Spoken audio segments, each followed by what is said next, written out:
the very first thing that we need to do is learn how to get our yarn on our crochet hook.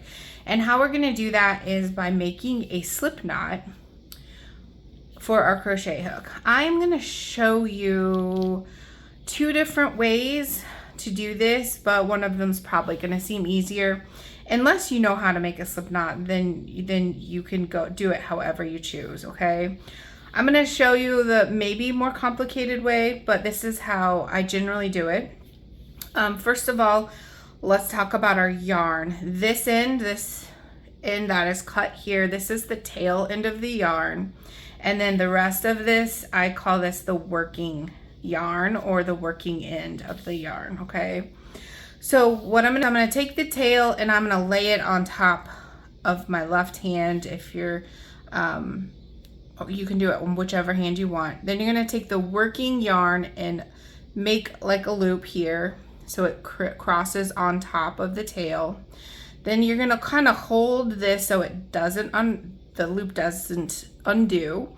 And you're gonna take the working yarn, go underneath the loop, and you're gonna pull that through the top here. And you're gonna hold on to the tail and hold on to this loop and just pull. What this does is this creates a knot that you're able to slide, okay, depending on which piece of yarn you pull. I'm gonna show that way for you one more time. Okay, so the tail end goes down, I make a loop, I hold on to that loop, take the working yarn and bring it up through the center. I'm gonna now pull the tail and the loop to make that slip knot. Okay, all right, so it might be an easier visual for you. I'm gonna do it on the table. So this I think is called the fold over method or something to that effect. But you're gonna take your tail end and you're going to make another loop. Imagine that, another loop here. But now you're gonna take this loop and fold it over on top of this working tail, or the working yarn, I'm sorry.